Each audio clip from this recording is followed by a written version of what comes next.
In March 2010, the church came to be destroyed by arson.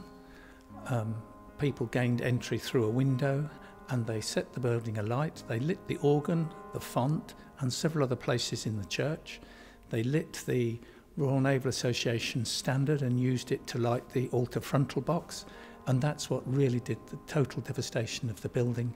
And the stone turns pink so that breaks, and in this church you'll see that even the arches and the stonework all had to be replaced. It was a considerable shock to the town, and in fact it got media coverage in the national newspapers as well as locally. And it was one of real shock, hurt and pain. But then it's quite interesting because there comes a point part-way through when we go from the sadness of the past to the excitement of the future. And that's beginning as they begin to see new life, to see this recreated, to see it coming back and begin to understand that it's going to be positive and that it's going to be good.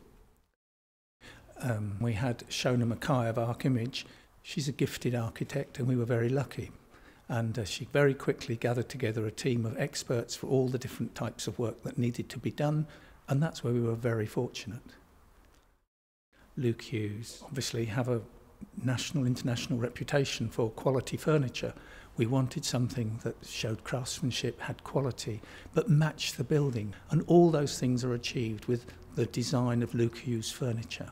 And it's quite interesting that when I bring parties in to look at a church, which we do, and they all remark how comfortable the pews are.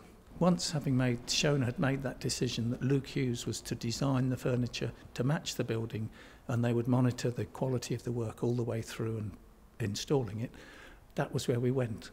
And that was then, of course, another major job because we had the pleasure of working together, considering ideas, what we wanted, what would work. So we had meetings with the architect, Luke, myself, and the church wardens, and we talked about what was proposed and the sort of ideas and how it came forward, and we had no problems with any of the design and no questions whatsoever. It's exactly as it was visualised by Luke Hughes and our architect.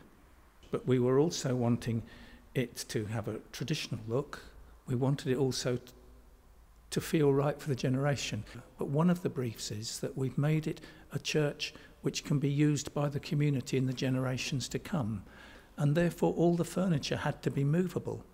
But you'll also see some of the details carried forward. For example, the pulpit that we lost in the fire was a wooden pulpit, and it had carved lilies on the front, because lilies and roses are two of the main symbols of Mary, and it's St Mary's Church. So we brought forward that which was lost, and it's that sort of attention to detail and working with our architect and ourselves that enabled this to work so successfully.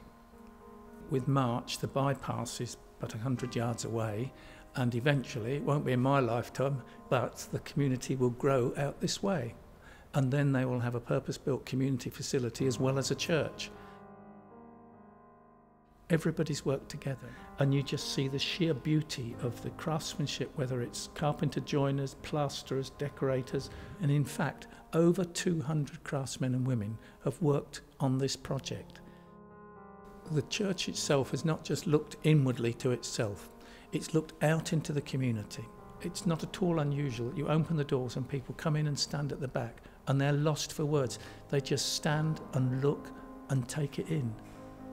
That's how they respond to it. And that's about the beauty of the craftsmanship and the design of what you see in front of you here in the church.